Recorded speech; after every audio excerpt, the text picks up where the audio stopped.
지금 아주 분위기가 좋습니다. 오늘 여론조사 하나 나온 거 제가 소개를 해드릴 건데 아주 분위기가 좋아요.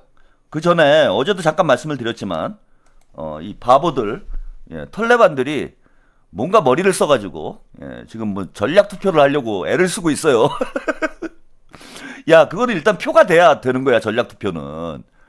그래서 이 바보들의 전략 투표 얘기를 잠깐 먼저 소개를 해드리고 오늘 여론조사 그 다음에 최고위원 선거 전술에 대해서 또 말씀을 좀 투표 전략에 대해서 말씀을 좀 드리겠습니다. 이렇게 친명과 친청의 신경전이 격화된 가운데 차기 지도부에서 이 과반을 차지하기 위한 수싸움에도 불이 붙었습니다.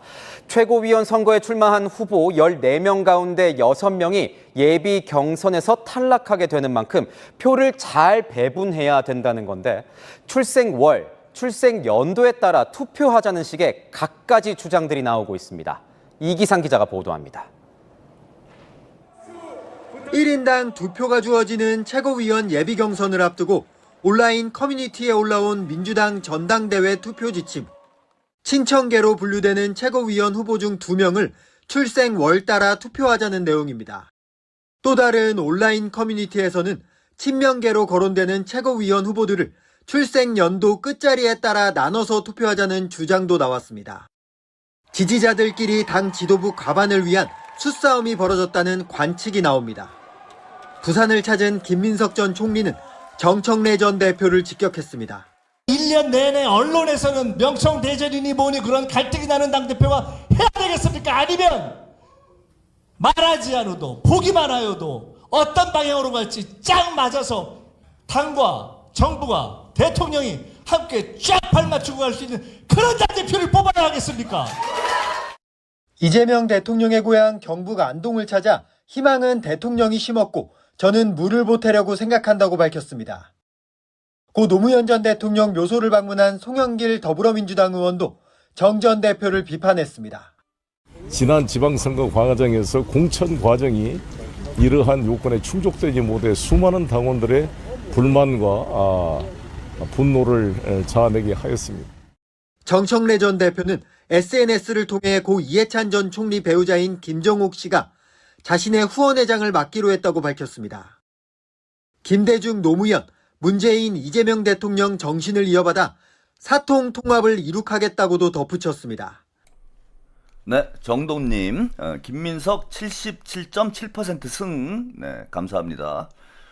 예, 어제도 뭐 잠깐 말씀을 드렸는데, 털레반들이 나름 머리를 쓴다고, 지금 이제 전략 투표를 하겠다고, 이 전략 투표의 창시자가 저예요, 또. 이거를 모르시는 분들이 많지. 이 전략 투표를 처음 창시한 사람이 접니다. 그래서 이재명 당대표 시절에 2번 이제, 선거를 치렀잖아요. 당대표 선거를 2번 치렀는데, 그때, 제가, 친명 후보를 최대한 많이 최고위원으로 당선시키기 위해서 전략 투표라는 거를 고안을 했어요. 그때만 해도 이제 그게 과연 되겠느냐, 뭐 이런 얘기를 하시는 분들도 많았고, 또 하나는 이제 제가 채널 사이즈가 작았어요. 그때는 뭐 동접자가 2,000, 3,000, 뭐 많아야 이 정도 될 때였는데, 그때 이제 전략 투표를 처음 소개를 했습니다. 제가 뭐 박장대소 뭐 막 이런 거 했어요. 그죠?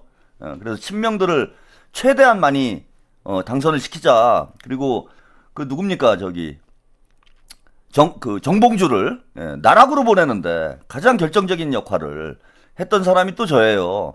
그때 이제 이 탈레반들이 저한테 당했지. 당해가지고 지들이 이제 배운 거야, 이걸 또. 표절을 한 거예요. 이놈들이 뭐 문조털레유 표절해가지고 한강세 뭐 이거 했다가 뭐 실패했잖아요? 또 표절을 하는 거야, 이렇게 전략투표를. 그래갖고 무슨 뭐 1월부터 4월생은 뭐 최민희 이성윤, 5월부터 8월생은 뭐 어쩌고저쩌고 뭐 이렇게 이제 전략투표 지침을 자기들끼리 만들어갖고 막 내리고 있어요. 근데 전략투표가 되려면 얘들아, 표가 나와야 전략투표가 되지. 표가 있어야. 예? 지금 정청래가 30%도 안 나와요, 지금. 그러니까 정청래 득표율하고 청래당 최고위원 후보 3명의 득표율이 일치할 가능성이 높잖아요. 아니 30%가 안 나오는데 그걸 셋으로 나누면 어떡합니까? 다 떨어지지. 이거 다 떨어지는 전략투표예요, 이런 건. 이재명 대통령 때는 왜 전략 투표가 가능했냐면은 이재명 대통령님이 70%가 넘는 득표를 받을 수 있기 때문에 대통령님 표를 70%를 잘 나누면은 5명을 골고루 분배해가지고 당대표도 만들고 수석 최고위원도 만들고 이게 가능했던 거야. 근데 30%가 안 나오는데 콩 한 쪽을 가지고 임마 셋이서 나누면은 콩 한 쪽을 셋이 나누는 거 아닙니까? 그러면 셋 다 굶어 죽는 거예요. 그냥 한 명이 먹고 한 명이라도 사는 게 낫지. 이 멍청한 놈들이 머리가 안 돌아가. 제가 가만히 볼 때는 그냥 무조건 따라 배우면 안 되고, 제가 그래서 이 털레반들이 아까 386 얘기를 했잖아요. 386들이 암기로 대학을 간 사람들이 많아가지고 창조력이 떨어진다고 제가 그랬잖아. 상황에 따라 달라지는 거예요. 이게 상황에 따라서 콩 한 쪽을 셋이 나누면 먹을 게 뭐가 있냐고. 그냥 한 명 먹고 끝내야지. 둘이 먹어야지. 둘이 1인 2표니까 그냥 둘이 먹어야 둘이라도 올라갈 거 아니야. 그거를 30%가 안 나오는 거를 잘라가지고 그거를 세 조각을 내놓으면 똑같이 세 조각을 내다봐요. 그러면은 30%를 받는다고 해봐야 한 명당 10%가 되잖아. 이 등신들아. 그럼 다 떨어지는 거지. 아 진짜 답답해 죽겠네 내가. 알려주지 말라고요. 예, 알려줘도 방법이 없어요. 아니 알려줘도 방법이 없는 거예요. 이거는 여러분 어느 정도 득표율이 나와야 무슨 거기서 전략이고 작전이고 나오는 거지. 아니 총알이 없는데 무슨 전쟁을 해? 총알이 없는데 여러분 무슨 작전을 짜고 뭐 합니까? 총알이 있어야 가갖고 전쟁을 하는 거지. 총알 자체가 없다니까. 지금 총알 자체가 없는데 자기들끼리 모여서 뭘 작전을 짜고 뭘 하고, 에? 아니 뭘 해도 안 되는 거예요. 일단 총알부터 확보를 하는 이후에 병력이 있어야 될 거 아니야. 병력을 확보를 하고, 그 다음에 뭐 작전을 짜고, 너는 뭐 오른쪽을 치고 왼쪽을 치고, 나는 중앙을 치고 뭘 이런 걸 해야 되는데 하객진을 하자. 아니 하객진을 하려면은 배가 12척은 있어야 될 거 아니야. 아니 배가 한 대밖에 없는 놈이 배가 3대가 있어요 지금. 남은 배가 3대가 있어. 배 3대 가지고 하객진을 하재. 배 3대가 하객진이 됩니까 여러분? 진법이라는 게 의미가 없는 거야 얘네들은. 일단 군인이 있어야 뭘 배가 있어야 뭘 하객진을 하든지 무슨 뭔 진을 하든지 할 거 아니에요. 응? 그래서 뭘 알려주면은 뭐 큰일 날 것처럼 생각하시는데 알려줘도 못해요. 병력이 없는데 뭐를 해. 안 되는 거고. 자, 이게 오늘 정민철 섬유화로 제가 이거를 몰빵을 해도 괜찮겠다라고 판단한 게 오늘 나온 이 여론조사가 하나 있어요. 예, 이게 뭐냐면 차기 이제 대선 주자 선호도 조사가 진행이 됐습니다. 이게 비전 코리아라고, 여기가 이제 뭐 정치 포털인데 뭐 여론조사 거의 전문 기관 같은데요. 여기서 정기적으로 여론조사를 하는데 차기 대통령감으로 김민석 17.4, 한동훈 13.6, 예, 오세훈 12.6, 장동혁 10.1 이렇게 나왔습니다.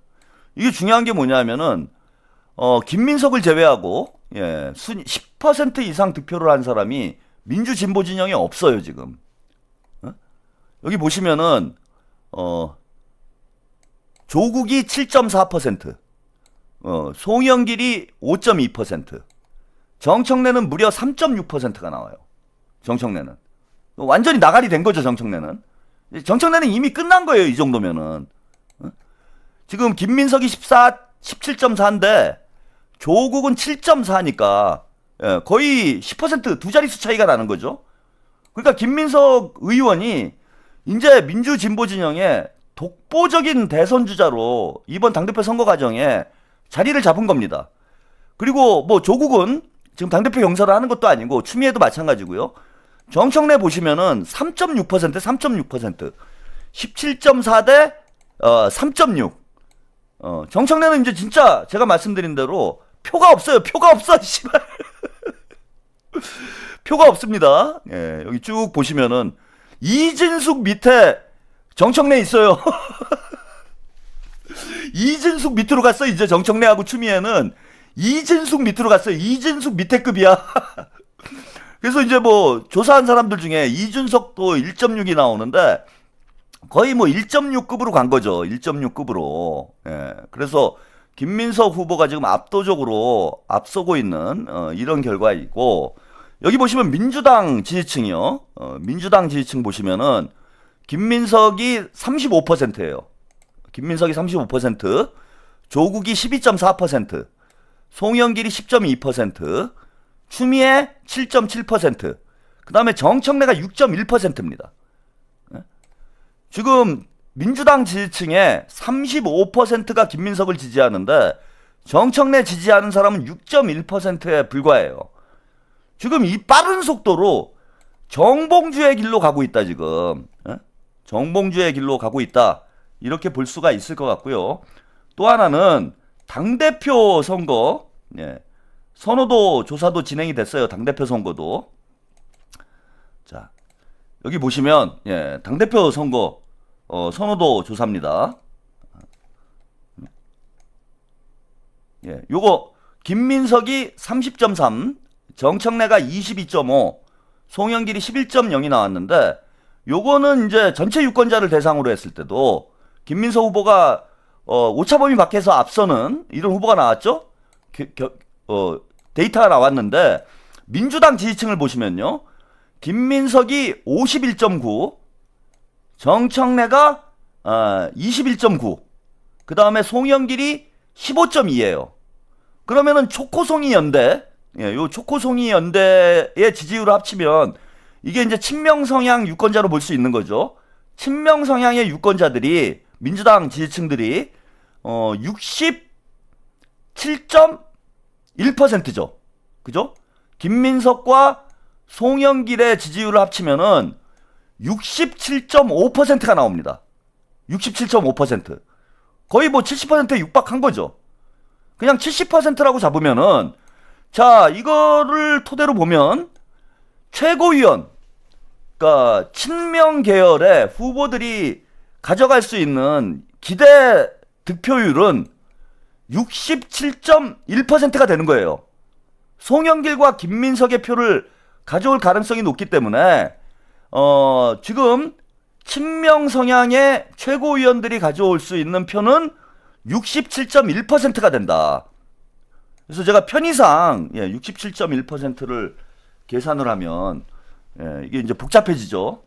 그러니까 70%라고 칩시다. 70%라고 이제 계산을 하면 친명 후보가 받을 수 있는 건 70%를 이제 나눠 갖는 거예요. 70%를 나눠 갖는 거다. 이렇게 보시면 되는데 70%를 5로 나누면 5명으로 나누면 몇 퍼센트가 됩니까? 친명 후보가 가져갈 수 있는 표는 70%가 되니까 70%를 5로 나누면 되는 거죠. 5로 나누면 12%가 되죠. 12%입니까? 14%입니까? 여러분들이 또 산수를 또 아니 간단한 산수를 왜 다 달라? 그죠? 제가 이걸 또 계산기를 두들겨 보게 또 만드십니다. 그럼 제가 70을 여러분들이 다 달라가지고 14%가 나오죠. 5로 정확히 나눈다 그러면 14%가 나오는 거예요. 그죠? 그런데 자, 친명 후보가 가져갈 수 있는 최소 득표가 다 평균적으로 나누게 되면 평균 득표가 14%가 됩니다. 그런데 자, 정청래 친명 쪽은 몇 퍼센트를 가져가는 거죠? 여기 보시면은 21.9%가 되는 거니까요. 21.9%를 셋으로 나눠보세요. 21.9%, 22%라고 하고, 3으로 나누면 7.3%가 됩니다. 그죠? 3으로 나누면 7.3%가 되는 거예요. 3으로 나누면. 그러니까 지금 털레반들이 이걸 셋으로 나누려고 하는 거잖아. 정청래의 21%를 털레반들이 3으로 나누려고 하고 있는 거잖아요. 그럼 이걸 3으로 나누게 되면 7%가 나오는 거예요. 절반밖에 안 되는 거야. 친명 후보들 5명이 받을 표의 절반밖에 안 되는 거예요. 다 떨어지는 거지. 그지? 그러니까 지금 털레반들이 무슨 전략이랍시고 내놓은 게 뭐냐 하면은 다 떨어뜨리는 전략을 짜고 있는 거예요, 지금. 우리한테 고마운 거야. 다 떨어뜨리는 전략을 짜는 거잖아. 셋으로 나눠가지고, 콩 한쪽을 셋으로 나눠가지고, 셋 다 굶어 죽게 만들겠다. 이게 털레반의 지금 선거 전략인 거예요. 그래서 제가 바보들의 투표 전략이라고 말씀드리는 게 그거야. 22%를 21.9%를 셋으로 나누니까 예, 이게 콩 한쪽을 셋이 나눠 가지고 셋 다 굶어 죽는 이런 상황을 만들고 있는 거다. 이런 거고. 자, 제가 우려했던 건 뭐냐면은 그러더라도 만약에 한 명이 떨어지고 두 명이 올라가면, 그러니까 친명 쪽이 6명이 올라가고요. 친명 쪽이 6명이 올라가는 거예요. 그 다음에 친청 쪽이 2명이 올라가. 8명이 본선에 나가는 거니까. 이렇게 되면은 이걸 6쪽으로 나눠야 되잖아, 우리가. 예? 70%를 6쪽으로 나누면 11%가 돼요. 그러면은 21.9%, 22%를 둘로 나누면 얼마가 됩니까?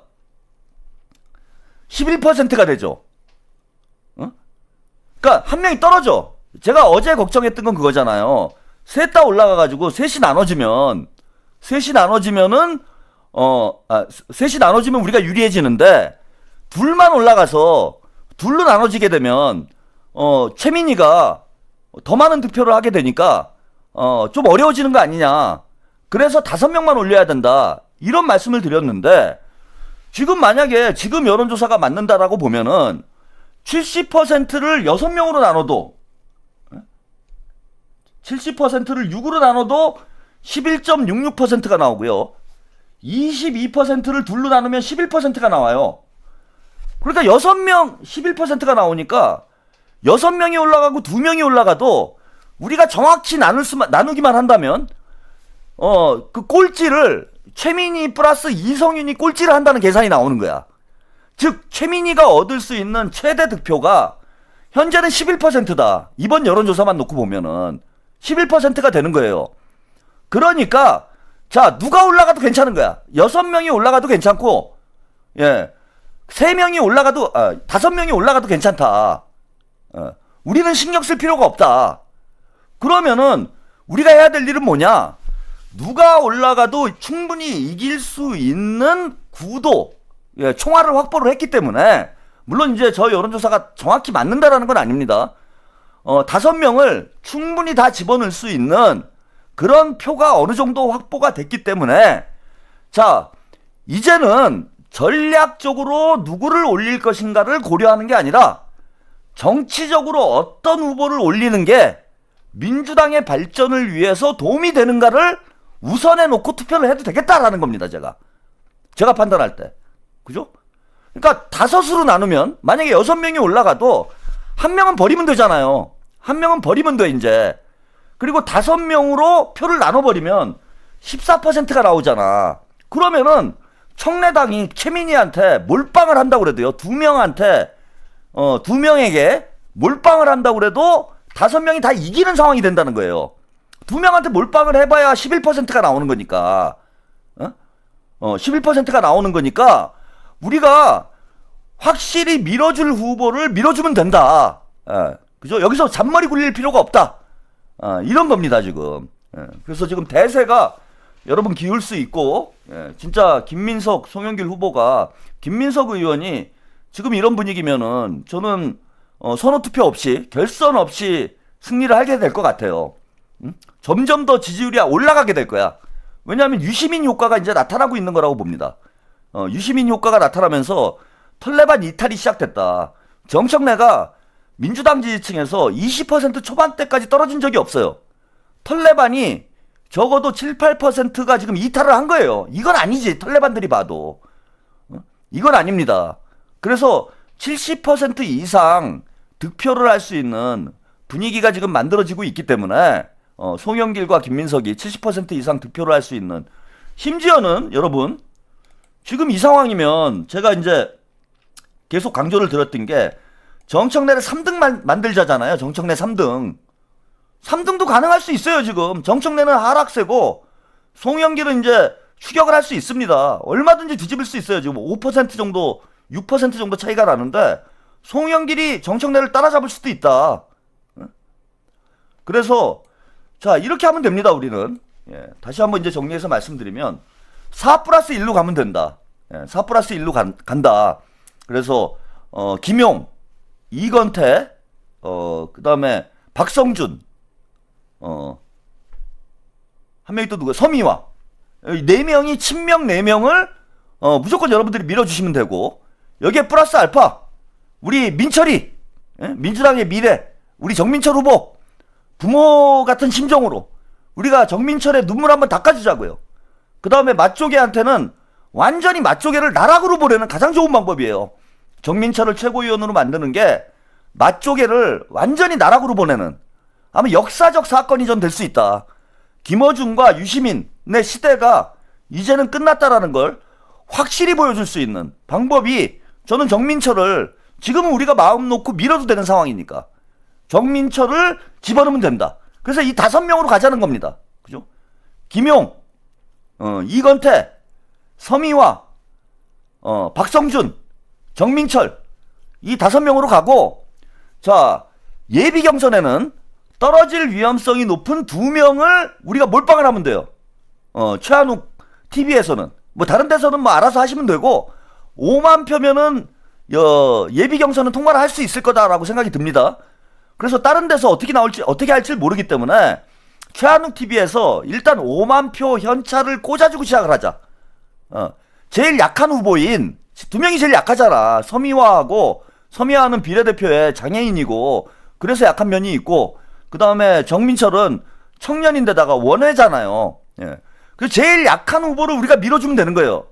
나머지 3분은 중앙위원들이 알아서 살려줘요. 제가 볼 때 뭐 이건태, 김용, 박성준은 중앙위원들이 알아서 살려준다. 그러면은 우리는 약한 서미와 정민철을 밀어주면은 5명이 들어오는 거고, 여기에 뭐 박선원 의원이 뭐 들어오는 건 본인 능력이니까 본인이 알아서 하시면 되는 거고, 들어와도 좋고 안 들어와도 좋아요. 예, 그래서 요 5명 중에 최한욱 TV 시청자 여러분들은 약한 서미와 정민철 쪽에 몰빵을 해주시면 된다. 예, 이래서 예비 경선을 통과를 하자는 거예요. 이래서 4+1로 예비 경선을 통과를 하고, 본선 때는 어떻게 하면 되느냐? 예? 본선 때 이제 그 충청권에서 1차 경선 결과가 발표가 될 거잖아요. 1차 경선 결과가 발표가 됐는데, 자, 뭐 예를 들면 지금 김용 후보가 표가 많이 나올 가능성이 높죠. 뭐 김용이 막 20% 가져갔어. 김용이 20%. 그 다음에 무슨 뭐 이건태 뭐 15%, 18%. 그 다음에 뭐 박성준 뭐 15%. 그리고 최민희가 무슨 12%. 이성윤이 10%. 정민철이 9%. 뭐 서미화가 8%. 만약에 이렇게 나왔어요. 예를 들면. 이러면은 충청 다음 경선 때 우리는 어떻게 하면 되느냐? 자, 서미와 정민철한테 몰빵을 해주면 돼요. 그죠? 만약에 대구 경북에서 한다. 충청이 끝나고 서미화하고 정민철이 이성윤하고 누굽니까? 저기 헷갈려. 이성윤하고 최민희한테 밀렸어. 그러면은 그 다음 투표 때, 다음 경선인 대구 경북 경선에서는 서미화하고 정민철한테 그냥 몰빵을 해주는 거야. 그럼 순위가 확 올라가겠죠? 아니 그랬더니 서미화 정민철을 몰빵을 했더니 갑자기 박성준이 최민희한테 밀렸어. 박성준이 떨어졌어요. 박성준이 뭐 6위 혹은 뭐 7위로 떨어졌어. 그럼 그 다음 경선 때, 뭐 그 다음 경선이 뭐 예를 들어서 호남이야. 호남에는 박성준한테 또 몰빵을 해주는 거지. 우리는 몰빵을 해주는 거예요. 그럼 박성준 지지율이 올라가겠죠? 뭐 물론 이제 이게 그 권역별로 당원 숫자의 차이가 있기 때문에 뭐 조금 더 정밀하게 그 선거할 때는 조정을 해야 되겠지만은, 일단은 계속 순위가 낮은 2명의 후보에게 몰빵을 해주면, 그게 누가 됐건 간에 몰빵을 해주면 계속해서 저기 친명 후보들의 득표율이 평균으로 수렴을 하게 된다는 거예요. 평균으로 수렴을 하게 된다. 그래서 14%를 다 맞춰주면, 5명이니까 14%가 아니죠. 아까 말씀드린 대로 70%라고 보면은, 70을 5수로 나누면 14% 맞네요. 5을 14%로 나눠버리면 최민희하고 이성윤이 14%를 넘을 방법은 없다는 거예요. 왜? 정청래의 기대 득표율이 그에 못 미치기 때문에 최민희하고 이성윤이 14%를 넘기는 힘들어진다. 그러니까 계속해서 우리는 약한 후보에게 투표하면 된다. 그죠? 약한 후보에게 몰빵을 하면 된다. 그래서 14%로 수렴을 하면 5명이 모두 들어가는 이런 결과로 이어질 수 있다. 라고 제가 강력히 주장을 합니다. 요거는 제가 당분간 선거 끝날 때까지 한 달 동안 이제 여러분들이 귀에서 피가 나도록 제가 설명을 해드릴 테니까요. 오늘 이해가 안 되시는 분들은 내일 또 들으시면 되고, 내일 이해가 안 되시는 분들은 모레 들으시면 됩니다. 지금 해야 될 일은 간단해요. 예비 경선 때는 서미와 정민철, 서미와에게 최한욱 TV는 몰빵을 하면 된다. 뭐 요건 쉽잖아, 그죠?